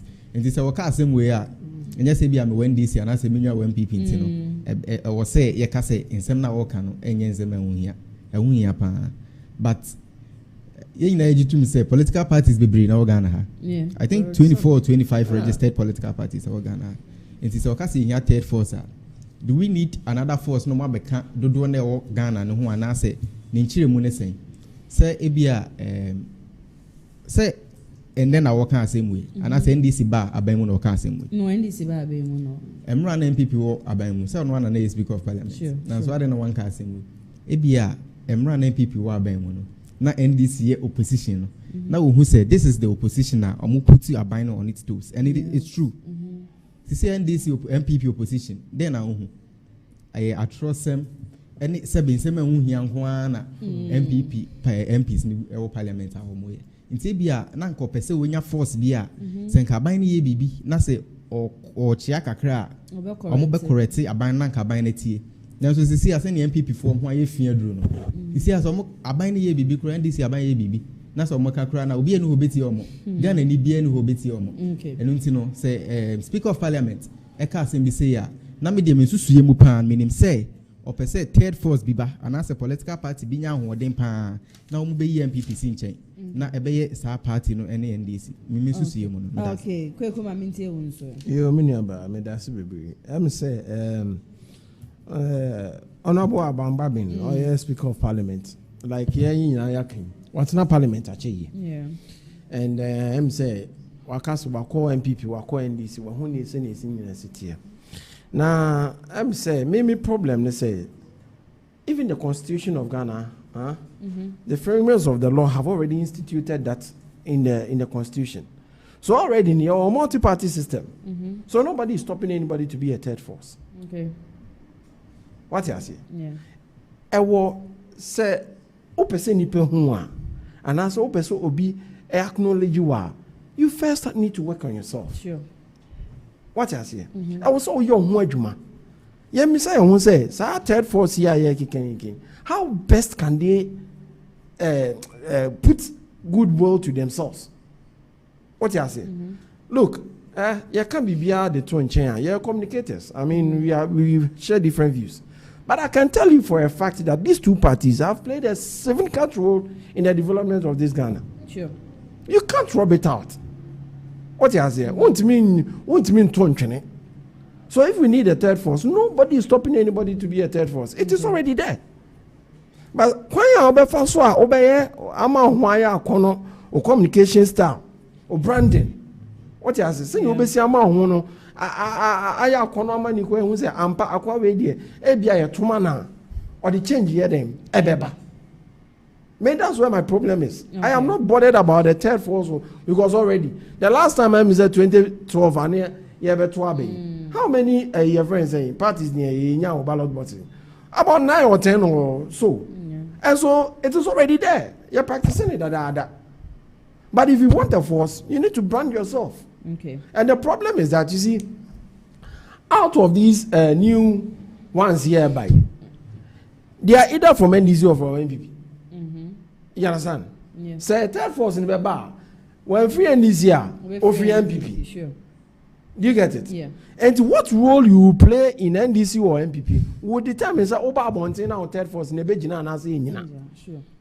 You won't be out. Exactly. Ma also near one the obetimi aye na nkofo hu say chada ba ya beto about 2024 or man hosu na ye I thought he was somebody after the Ekwomo say na you see you need to carry yourself in such a way that Ghana for one I'm say we are stuck to 13 o ma me wo kura o ka chiro say masa only penny can say make sure so on say guwachi and one ye din you and nkofo da so catch mama and so that thing has been psychologically inclined in our heads and at the end it's very difficult service but look this generation especially Gen Z for na eba no I want to say 90s ni 80s for no ade na enya mana enya mano the eba boa no eno na ye okay and if indeed there could be a third force now some beba it's for you know your purpose but okay. Now madam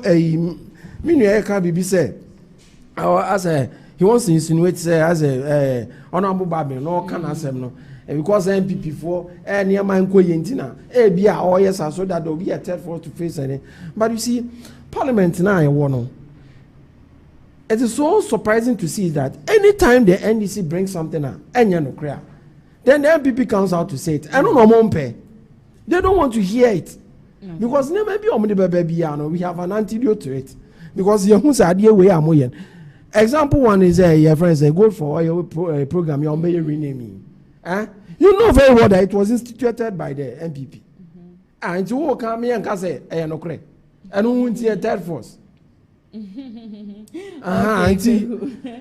idea third force there any problem okay. But on brand okay quick better say next topic for discussion. NDC has created jobs for 1 million people in 1 year. This is coming from majority leader but 5 minutes each way for Mami Nti me aba Mami sign now asibio okay minim say minu aba MPP ni in some way with regards to employment NDC creating Ghana for Nina or Becassia no credit. There's one BP need why I say Onipo Ebony. So man to crowd, baby, so say Cotonity way. It's a Cotonity. A no crepa say majority leader, Honorable Maya guy can say. Ye creating a buyer creating Numa over 1 million. I'm a Ghana for an asset in for a no crepa near. Yadi access say aban bi born home body pa me de mesusu ye mu no say emra na o opposition no bo sha wo share no obae no de hin na watumi aye na time a waka so be no watumi aye ana wo de ye sa analysis we say emra ye opposition taxes are Alhaji Bawumia ene ne boss Nana Akufo-Addo de gu ye so bebre emission stars ye kasi ebe see ye covid levy ye kasi ebe ye betting tax ye kasi ebe ye the almighty e-levy ye kasi ebe ni na ye okay o share no fee stress policy sisi anu ye nwan mo moko school tertiary institutions ye si first year ti o mo fees amomo enwema bebre na ye kan kokon kitenkete ho asem na binum say one minu abema na mo se mu hunu senior distribution e kratie. May I can tell you for a fact, say, on 26th January, Foriko Municipal Assembly, you receive 10,000 checks. And go 10,000. And to say, Nipa could be 50, 200. What the 200 multiply municipal assemblies and as a district assemblies of Ghana, numbers no any mupa. Yes, national apprenticeship program. I say, a binding 1 year per se, or senior Juma, or 2 or 3 sadia masters, a madam for.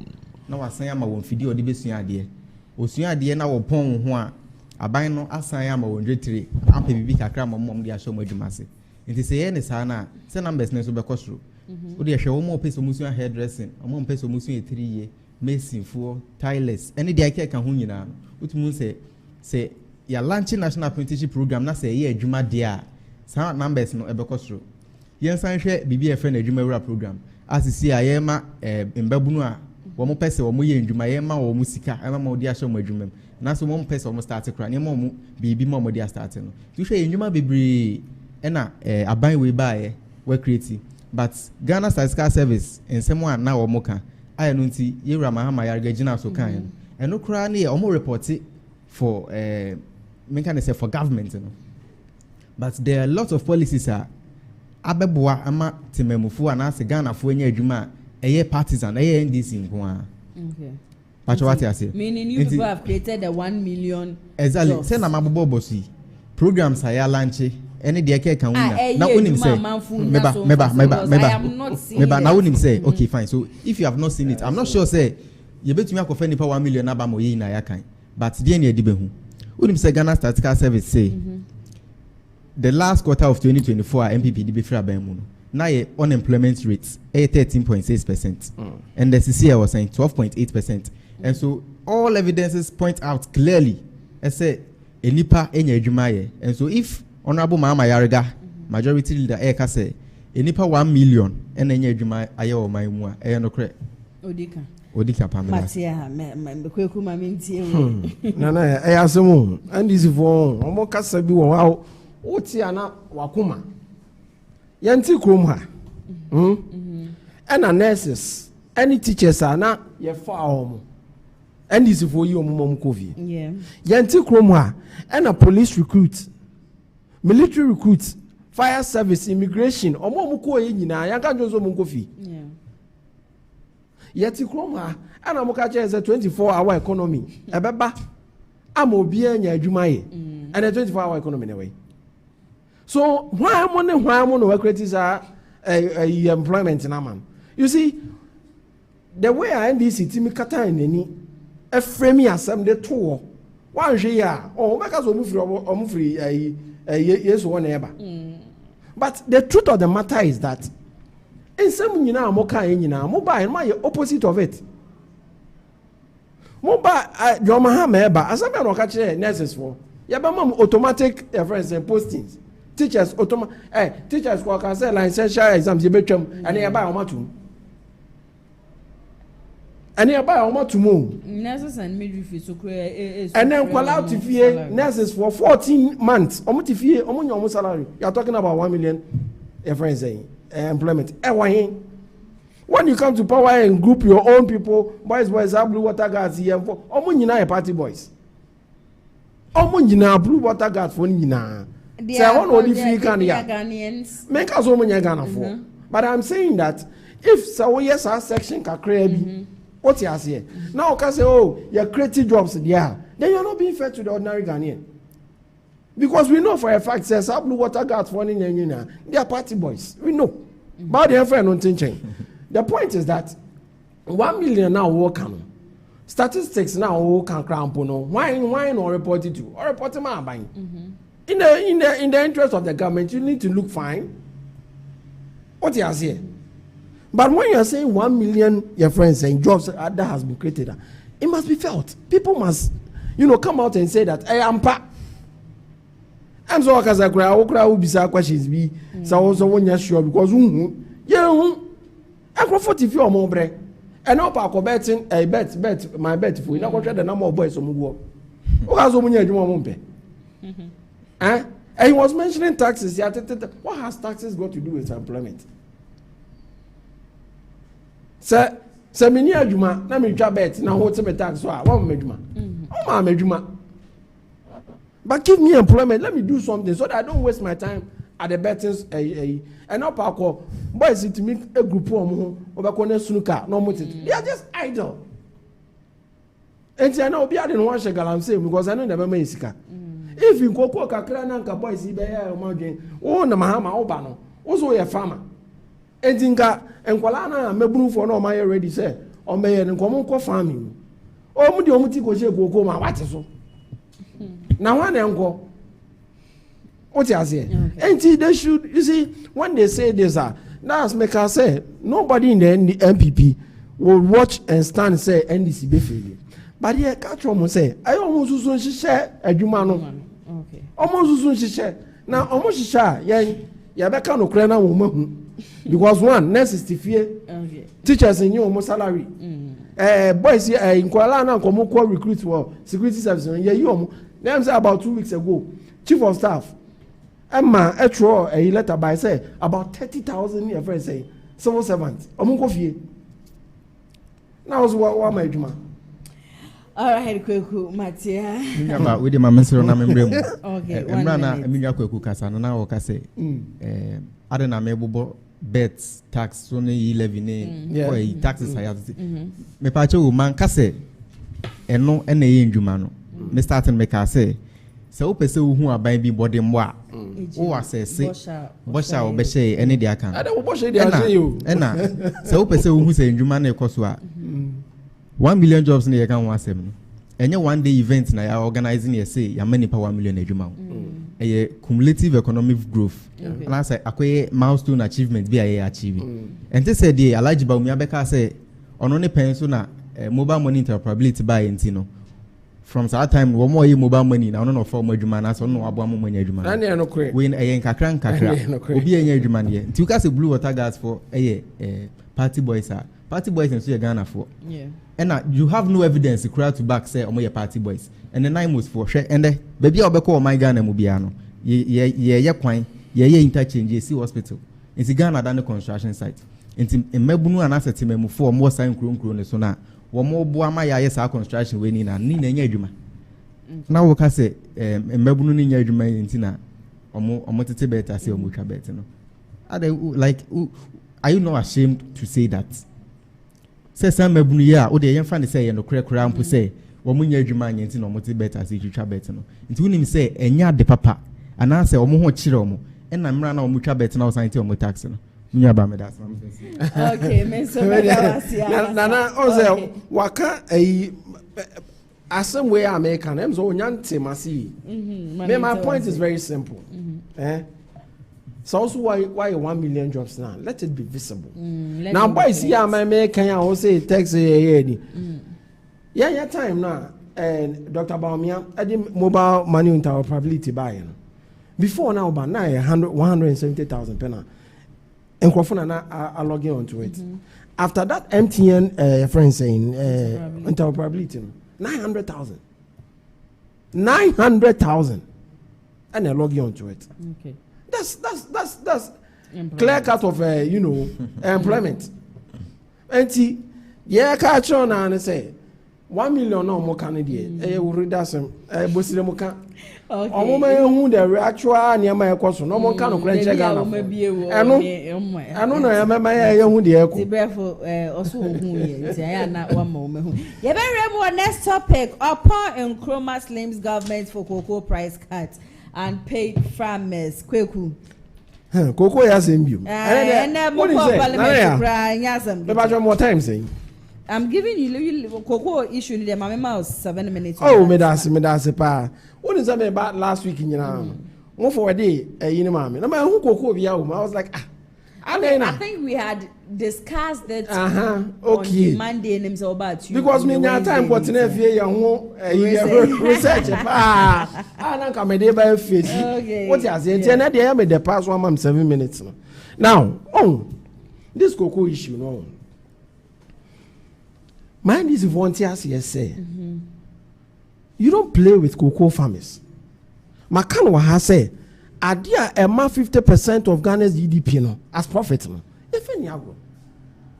Yefen yagro kra. And you see, why you totally goofed. Monyen tum. Na mon ka che farmers and say, share you take a decision. Na decision na aboy tia ntia pa macho. Ye be ni say cocoa ni ye ni say na buto ye mo mra. But you don't go and say an international market, you know. And you know him say international market never fluctuating. International market in cocoa has been fluctuating since the inception of cocoa board. Cocoa board is over 80 years, and I'm so who be doing 80th birthday cry. And you know, we purchase no money. But we are say, as some other one over come. When people hear and what about you a car. Moka first moka che say cocoa na when they have be quiet in the press conference assemble no kind I say Ghana cocoa ni expensive ya boka previous government no ko to use sacks bia or any kwan so na ko moto ni nyina bosire muka na ma me fa no 11 now say or say ya den or say e kada ho 32 billion meboa so say 32 point something billion. Me patcho company bia so company bia or liabilities. Yeah. Say company or more liability. Me boa. Until liability no cost to you. Mupo. You have to handle it.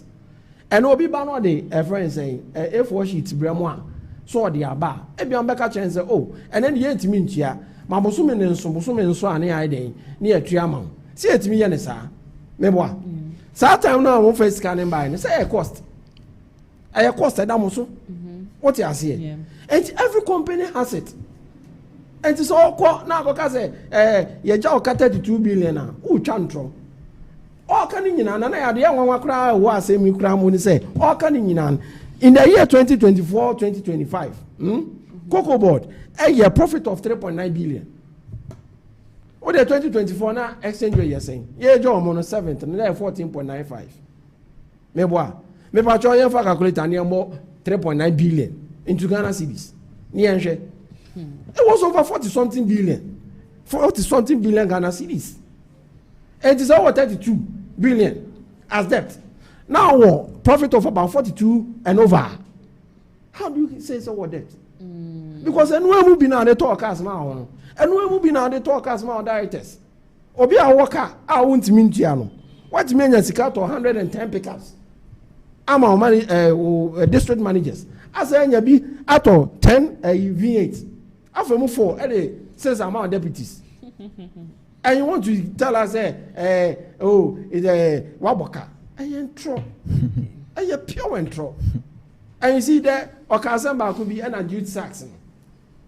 Adia, MPP Akoto Jude Saxon, and we here. And Tedenti, Ghana, you over 1 million cocoa farmers. Okay? And to say, oh, koye, oh, koto, your friend saying, Obi, omdom cocoa neba. Now, so an excess of 55,000. Maybe so 55,000, maybe to me 500,000. And to me 500,000. Provide the 1 million in our crying day. But in anticipation, on say cocoa no more 2 seasons. And see, on chain, Emma time need new and Zan you buy it in advance. And only had you. And see, when the Abbey was one of the persons or Cotina Metro TV. Can be who say, Coco and Yansen na when it is. Now they be a castle book, otro book, so I do. Near Casa, ya, and only answer. And it obey. And see, ya catch almost say, and something you know, Mokafa Coco, no one, and young tro. They should tell the truth to the Coco farm. Video be about Tukuno, and then no more air tries away, or him about Gubi or to walk, I say, picture of Mossaja. Mom can't change the previous minor aboka or moka. So aboka the amon quachiom. Moquachiom, dear. Then we can believe that some are more than more canon. Until then, you're not just a cabiano, which is true. Syndicated loans are a war now, but they are year 19 could hope I be seeing. In fact, who free a Belmo 2016, which I saying. You left at a friend say, what do you call it? A debt of about 3.something billion. You left it. No big aside. No be spending within your friends 8 years. No more 32 billion. I know the other you are complaining. Even that one is not a debt. Man, me per se, me come on what say. There is no debt in Cocoa Board. This thing was turned to a simple managerial incompetence. Okay. I is simple. And it's on here. No more revise it because me, muscle, a do or your cocoa farmer. And what does so? Oh, I know for phone. Na maso na nti omonya hwe from Zazubo. Omonya hwe from ya bompai. Enti why there? We are now can now so di biako. No akira mo say cocoa for no. Still. Omogususu. Sa 25 there. Enyo mo hwe. Why? Yate. Ede brefo. Mami ntie. Ya ba me na asibio. Edi ka ma me fenchi ama cocoa akuafo. A mo bo mo hombode mo aso mo mai fi edua otwe ne. Almost 80 years in here. Na me pese me ka asem bi say MPP for no wo munja hypocrisy na wo moye no me say and the read state of nation address MPs a mugina parliament o mukuta kokoo no ebi mo nani o mo first time o mo de o mani hu kokoo so untumi nka asem ebo anso senke de bo friend e ko hye o mo nsem say eno na e kokoo ne kran ka mo beje de say na e kokoo asa na e zero and ya bi onye fufu onye kokoo da adan na afedie akoye say MPP ni bia e kokoo farmer omo person omo chere say omo dwini kokoo akuafo ho anaso enya nokre NDC uyi NDC na uyi MPPC wa NDC ene ye show say ye dwini kokoo farmer ho minya wati ase sisi anokre na dedi kokoo farmers ni na hu me hwe video bi a ye ko kokoo ekuani bi afum ana wo ka say nokre no ache e wo senka wo mo be chire mu chire o mo ntem na MPP fo abe da abetum futuro e de egu o mani de NDC kan ye in opposition as see MPP ejina so e kan say ye buy ye ka say ye be ma kokoo kuani no 6,000 Now then they are about 2,500. You know, me nua ya ɔte hɛ ɛne Kwadwo Ɔpɔn Nkrumah ɛne Mike Edu ɛne MPP fo wɔ my way mu nyinaa no wɔn mu nyinaa nim sɛ asɛm no sei na tie nanso ɛnam sɛ ɔmo pɛ sɛ ɔmo yɛ ne sɛ politics nti no ɔmo hyɛ da aka sɛ ɔmo nim nti pɛ sɛ ɔkyerɛ me sɛ me nua onim international market ana a me nua fa phone ɛsɛ cocoa a ton of cocoa on international market a ohun price na ohun price na ntumi convert bag na sika mu ana nti adan na sisi ano a ton of cocoa a bag of cocoa on international market to convert bag na sika mu a 3,200 now we see in tons at 3,200 no near my farmer is 6,000 because he promises 6,000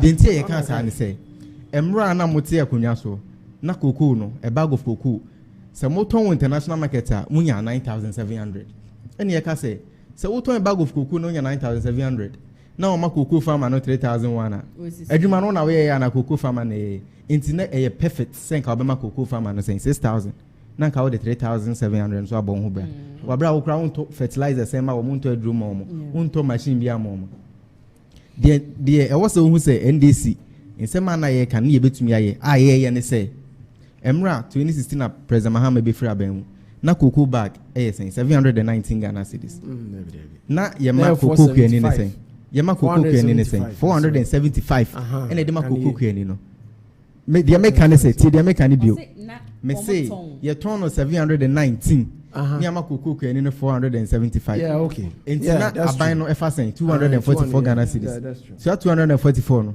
Emuna na yeto fertilizers ma cocoa kuyafo. Yeto machine de ma omo e de omufu, yeto indro aka ho e de ma omufu. Ye yes ade ni na ayamoka. Na wo waba na se cocoa kuyani aye na dwuma. Na wakoton 9,700 also man 6,000. Also man 3,100 eno na NDC gina mu ka say eyesisie nti yema cocoa kuani ne say 6,000 menwa ba enye ne kwan so ano okay ni enfa mesi enden so sisi a bag of cocoa on international market is 3,200 and so say oma cocoa kuani ne 2,500 2,585 eye ne kwan so ano no one man in percentage wise no a menwa iti ase honorable Kwadwo Ɔpɔn Nkrumah ti ase minua ba won so ti ase o say percentage wise no ye makoko kuani ne sika bebre than emra na MPP ti akunya so minua ba no kura na ase nya no is that even possible percentage wise no no kura na ase nya no percentage wise compared to the price na mo wa be mu na ewo world market ni de na mo de makoko farm na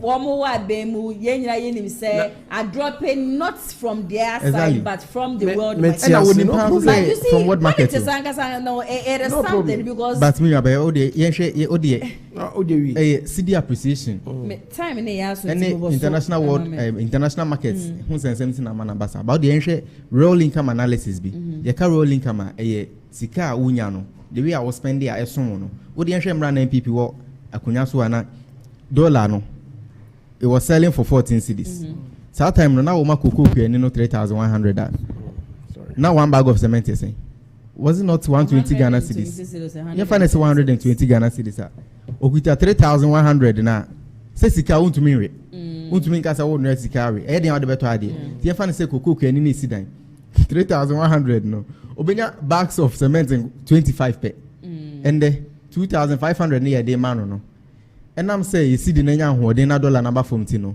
onya 32 bags of cement e kire say yati sika ne so de sika ne so aba from de nanso no sika no kita na otumi de bi papa fuel prices emra no moti akunya so na a liter of fuel yes was it not 14 sometimes 16 2022 mu November fuel price could do 22 cedis 21 cedis na enye ade ye asem papa o my way mu so that time no na say woman no 3,100 na wo ka say onto 1 liter engu na bobo ye mu fa nkofa ni kokoo efuo mu mra no betumi ato liters 221 liters per okay and I am on 2,585 no sisi a liters send the tomato liters in 258 and half enti no mibisa wo say mibisa minwa kwaku yi ene minwa bai mibisa mo say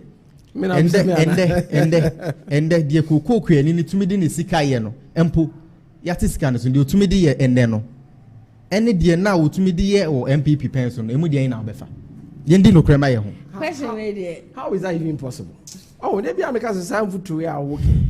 Cocoa farmer or to one sign Chechemia, that is not important to him. He's thinking, he or she is thinking about money. That's the total. And you see, Mammy Chad, you be Mammy correct, you be no 1 minute. 1 minute, NDC 4 ban, na cocoa bag is saying 417 or no more, 475. And you agree within 8 years at 3,001.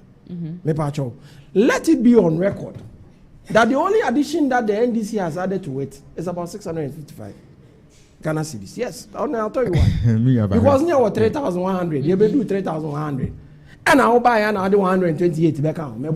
Yeah. And I'll be an outside 500 count. It's within a span of 1 year and a half. You've added only 500, 3,100. No better. You can say, yeah, analysis in raw figures. They be a getting. And I can't say, no, me, I am speaking to the cocoa farmer. I am speaking to the cocoa farmer.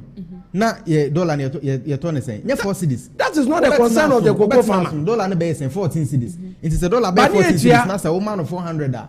Sika odi amane saying isn't about $10 and as we be say. It won't want money more dia. It is your responsibility to pay them higher. That time now no can say even dollar no was thrown and your man boy den. Na do still compensated these people. And I may say one year is sa one want more money more dia. It won't want sika say one aka say over 7,000. Cocoa prices definitely mube increase the cocoa. Abano asekuya form no bo. I say one the kuafo no hwehwe pan say what market no esan kwosro a ye fa musika momo aban na so mo bo say mo be ya momo. Okay, and then 2 ase nyina ye hwe oh ya de ase de aka no ya moto na yi last year de na ma ye no mo nti omoka na ne ye ka no thousands ya mo ye de ambetia mo ye de ambetia sika ya ye say ateso aba 2005 enye kokoo ye to ni nyina na 2005 no it is only about 10% pe about 90% of cocoa you pour in the 80% of your cocoa beans. Yes, you 3,100 now you better you know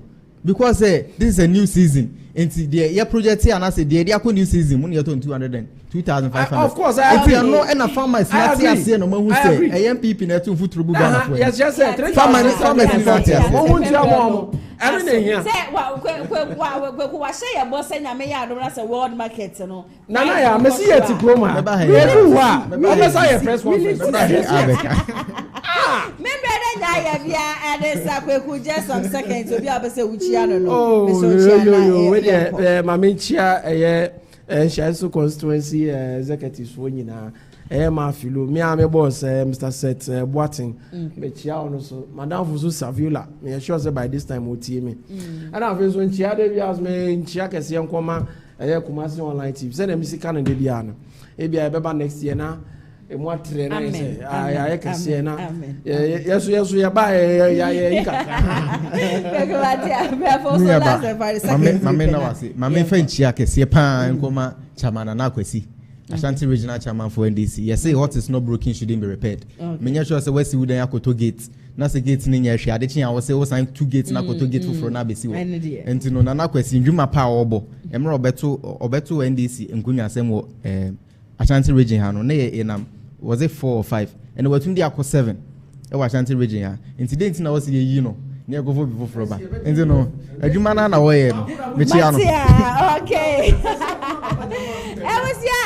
no enya ya bia ne sa kwenku amposa wa ye NPP communication team members aso na Jebrefo wono so ye NDC communication team member me ne wo mu na etwetwe enkomo enne wo dwumedie ne so in fact comment section na so de enya asam ketwa kra ne de base fo no wo ma je honum nyina no de afa dwumeko bia da Roma and I'm to show that you know ever so more ladies cleaning GH me pacho one more say one more payment plan na wo share now we yadi ada so acha we chia wunya nredo sika nyina asa de bra be hu wo mo oba be hu wo mo wo ma bi biduro no wo mo de be ma kwan ya wo pesa wo faso a wotue ni nyina no wo mo no betena se na wo mo ne waka induro ne so de country bia wo bia no metimi asane bi e de amount wo ye be ma na se empema gro ne nkoye ya e ho no ne hia no frɛ wo mo wate wo your baso a won ho sesem ye problem wa onu am twehwe nkoma o mejo so e free consultation wonchwe sike bia om ye adwuma Mondays ko Saturdays and about 8 a.m. because here New 6 p.m. branches mienu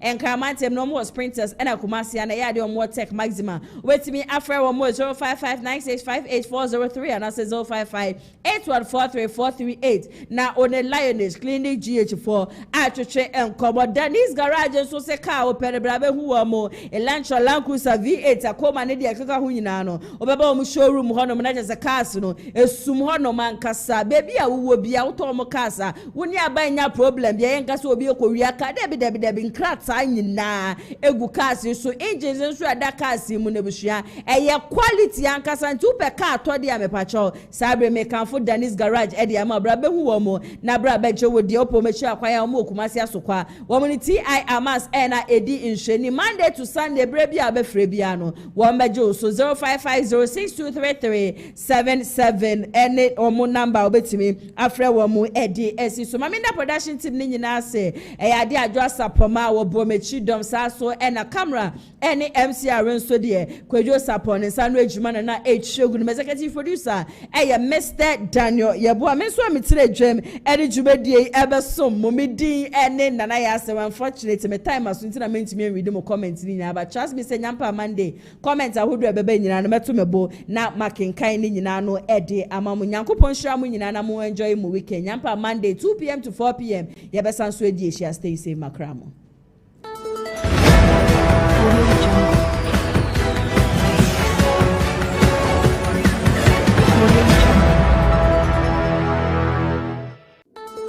For your mom, Akwaba Ede Eba Lionage Herbal Hospital. Na me pacho senene da di kanya woni ye bom pudimpua. Lionage Herbal Hospital aye ayaresabia bia me pacho ye di obade nubina wabo adiabani akabum me pacho ene ye di sawo yade Lionage die tembia no ye hia ye ka che se eho no ye nhwe yade eho no ye se yade etina ene ye mrane ne se jata bekum yade menim yade ayo so krankro menim ene chia wechi etema ene wabem ebu me pacho bebre sabre me kanfo Lionage Herbal Hospital ane no so edi ama sabre a wo hwemi me pacho bebusa se adenti ena sabre bebre ewo ho na ewo se me damani ede chemu ewo Lionage Herbal Hospital me pacho ni edi kan ni Lionage enye bia ene ye hwe yade eho no ye sa yade esanse ye butai ne se ye betu yade na se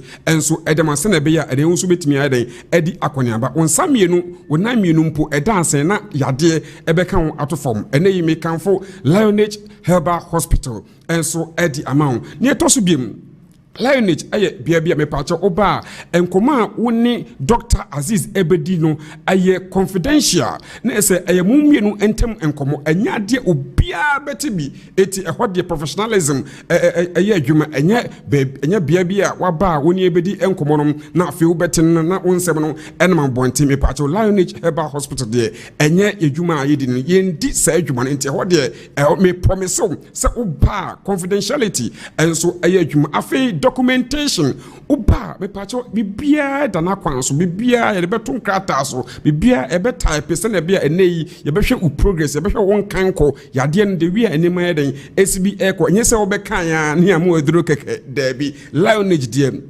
ye document enso edi na afei ye follow up say waba ya hwe no abere nyina no empanifo eto anamon na omo eden enu edi nkomo ahwese aso ayaresa no ekosen sabi ompom dire no ewie peye den na wose ye de kan wo den na wose wo ye den na wo ye a wonye ne ye den na enko ye wose ye de bi kan wo me pacho ekoyi ana nyina no empanifo ehwe na omo no wodi sa anobaba ye afei obi okra na entetie ani adesua wo se ohia no anase wo se wonya no mepache onya enti Lionage de oba aside se ye sawo yade no na a doctor for esan so ede we fa entity se no bia otimbo bio ama yade na abesua wo so no yade na ayo so krankro yade nti a utu anamom ede eba Lionage asoe no ene so ubehu yade ko ene yade no nsunsuan so ene ohaw ene amane a ene so ede ebebre mepache Lionage aso yɛ no ɛne oba bibia gu so ɛkɔ yi na ɛde baako nso ɛwɔ mu ne sɛ